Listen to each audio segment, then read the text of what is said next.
So for the most part, this channel is about cooking outside, but there have definitely been exceptions to that in the past. And today it is 2 degrees outside where I'm at, so we are not cooking outside. I am too old. So we're going to do a pot of chili. This is my go-to recipe for cooking chili inside, and it is a perfect day to do this. So things I've got going right now, or will get going, is I've got 3 pounds of meat. We're going to make a good sized pot today. We're actually serving a handful of people. And you can use whatever meat you want. I've got 2 pounds of 80/20 ground beef and 1 pound of ground pork.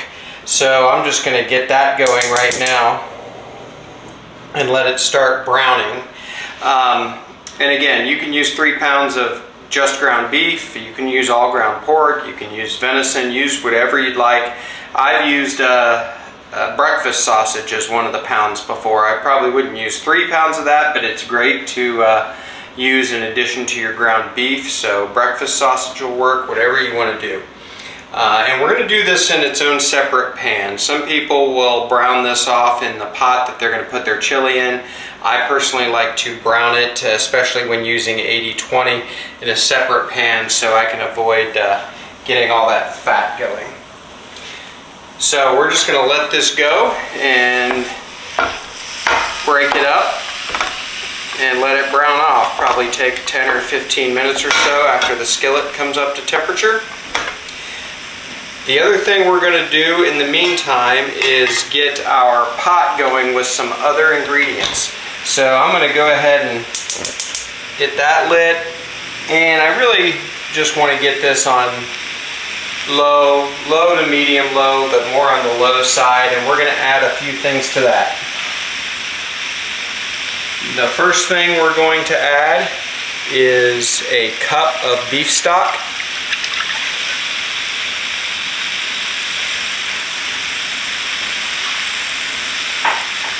And next we're going to add, I've got a can of tomato puree here. You could also use tomato sauce, and it's one of those larger cans, like 29 ounces. So we're going to add that to the pot as well.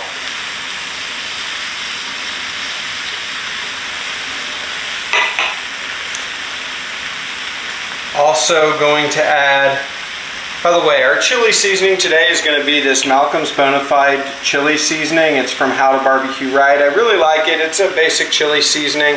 I like it better than the packs you can buy, but certainly use packets if you want, and just measure it out based on your ground beef. So we're going to add about half of that measured chili seasoning. We're not going to add it all. About half of it. Doesn't have to be perfect. We're also going to add some Better Than Bouillon chicken. And I have to get a spatula for that. And we're also going to add some Better Than Bouillon beef. You can use bouillon cubes, and you can skip this step if you don't have them.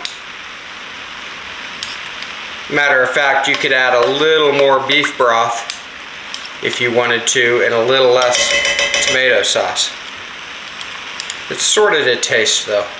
I like having that meaty flavor in the chili beyond the meat that will be actually in it.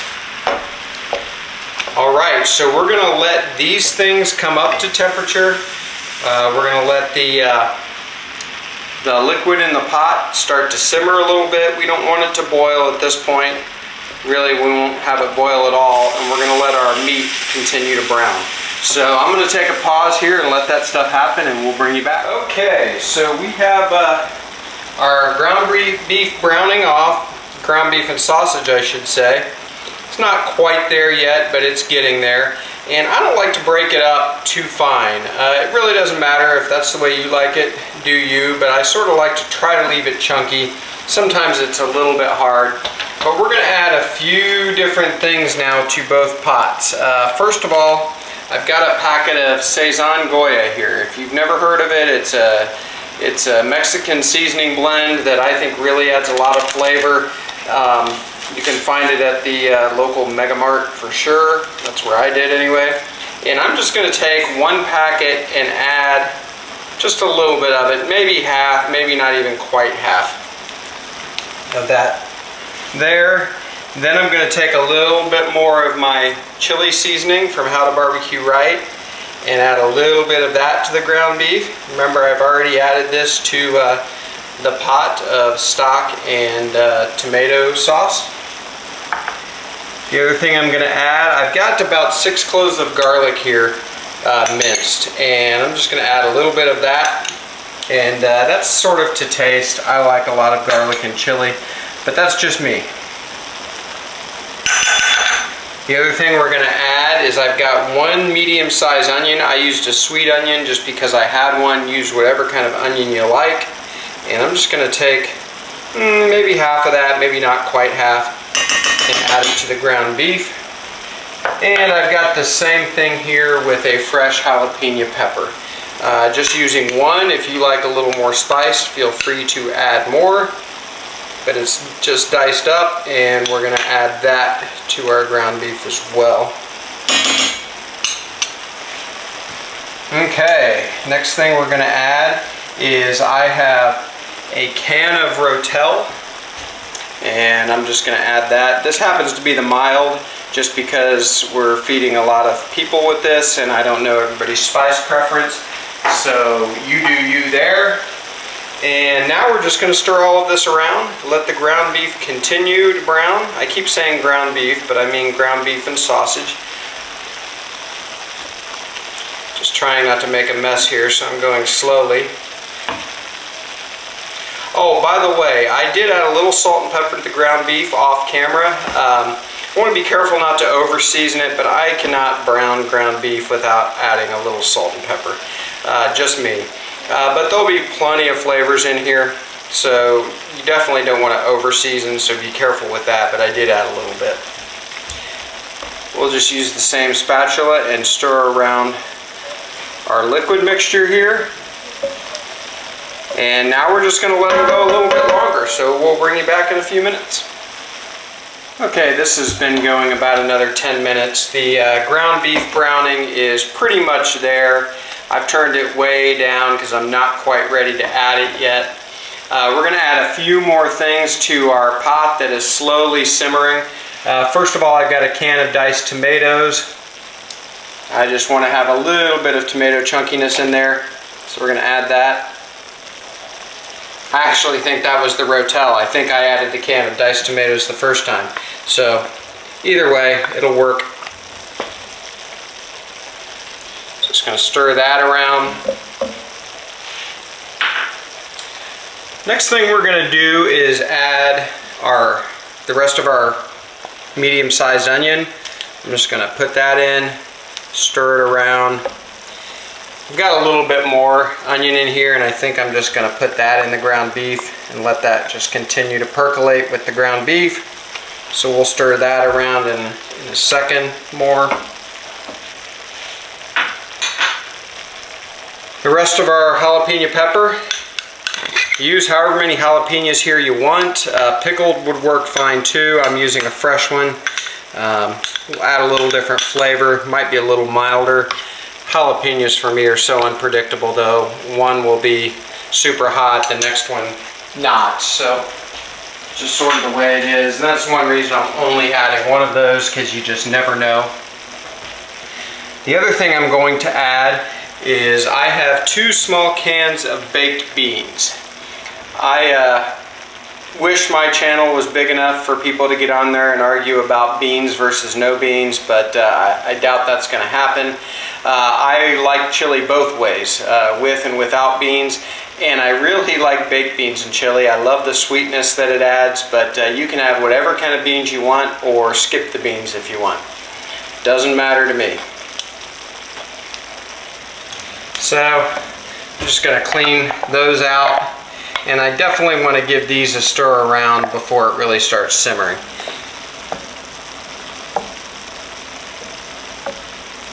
This is going to be a pretty full pot of chili. which was the idea. Okay, add a couple last things here. I'm going to add the rest of my garlic. Again, I like a lot of garlic in chili. So this was a total of about 6 cloves, but you can add whatever you want there. You can even just use garlic powder if you would like. I've got the rest of my Malcolm's seasoning here we're going to add. We'll get that stirred around. Alright, now we're going to let the pot come to a nice simmer, probably about 15 to 30 minutes, and then we'll bring you back. Okay, so we've been simmering now close to 30 minutes. I turned the pot down just a little bit. We're going to add our meat now. So I'm just going to use a spider here because I want to make sure we avoid a lot of grease.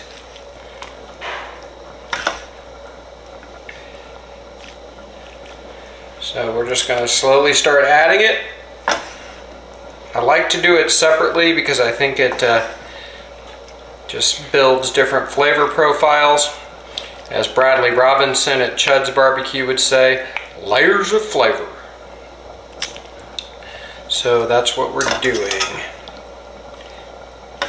So I tell you what, I won't bore you with adding this ground beef all on video, but I'm just going to finish that up. We'll bring you back. We got one more step we're going to do. So we'll see you in just a couple of minutes. Okay, here we go. We're going to do our last steps. The ground beef and ground pork have been added to the chili. Looking really, really good. I did taste the liquid before I added the meat just to make sure I felt like it was a good flavor and didn't need anything. It was perfect. My wife, Mrs. BuQeye Barbecue, thought it was a little spicy. I think maybe she just happened to get a pepper or something because I don't think it's that spicy as a whole. But we'll see. So this is ready to go. The last thing, couple of things we're going to do is I have the rest of that Seizon Goya seasoning packet. I'm going to add that. There wasn't a lot left there. Add that and stir it around. And that's really the last ingredient. Now we'll certainly try this before we serve it to make sure that it doesn't need anything. But we're going to let this just simmer, reduce a little bit. The other thing, I was contacted by a company, my little YouTube channel, if you can believe that, and they asked if I would try their product and review it. So they sent me a pair of their oven mitts. And I usually use gloves with fingers, you know, out at the smoker. My gloves with the fingers, the OV gloves as I call them, are outside at the smoker or in the garage, so I thought I'd grab these and give them a try. Both of these pots are actually pretty hot, both of these pans, just from the gas burner, so we'll just use these gloves. One thing I do like about them is they are mostly covered in the rubber material, so you don't have to worry about really getting them dirty, except up here by the cuffs, and they have a kind of a cloth thing to hang them inside, but they seem to be not bad. Now they claim to be heat resistant up to 500 degrees. I've got no reason to doubt that, but the things I'm handling here today are certainly not that hot. So I'm going to turn that back burner off. I want to move this up to the front burner. And the gloves were fine. Nothing wrong with these. I have no worries about touching a hot pan with these. So thank you to the company that sent these to me. They can be gotten on Amazon. The other thing I'll say is they're really cost effective. They're pretty cheap, like 12 bucks or something on Amazon. So I'll put the link in the description. If it's something you're looking for, feel free to buy them. First time I've done a product review at the request of a vendor. So thanks for tuning in. We will now let this chili simmer for probably an hour.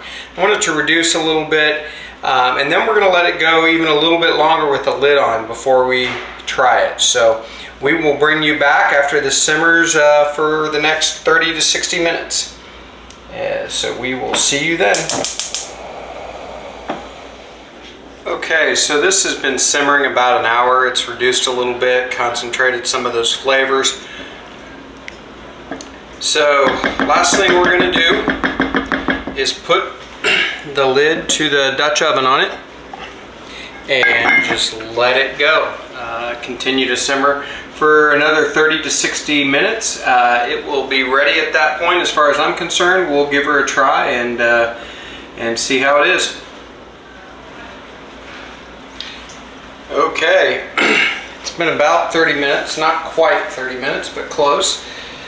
So we're just going to give this chili a last stir. Simmering here with the lid on. Smells really, really good.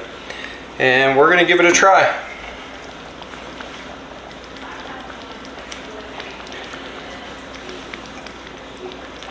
I'm going to blow on this just a little bit. I'm not interested in scorching my mouth.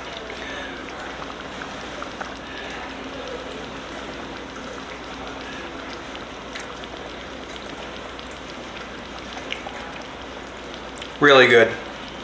I tell you, I really love baked beans and chili. It might not be for everyone. Use pinto, use no beans, whatever you want. But I love the sweetness that it adds to the chili. I think it's great. And the way I did this today is about the perfect spice. Some people would like it a little spicier so they could add hot sauce, but it will be fine for the kids. My kids actually like things a little spicy. Fine for other people who you're not sure what kind of spice they like. So this is just about the perfect blend. Tastes great. This is a Super Bowl winning pot of chili. So thanks for joining here at BuQeye Barbecue as usual. I'm going to try to not stand here and eat this whole pot. But give this chili a try. Not everything has to be cooked outside. Sometimes I have to remind myself of that. Thanks for joining. Do me a favor, subscribe to the channel, like this video, and give this chili a try. See you next time.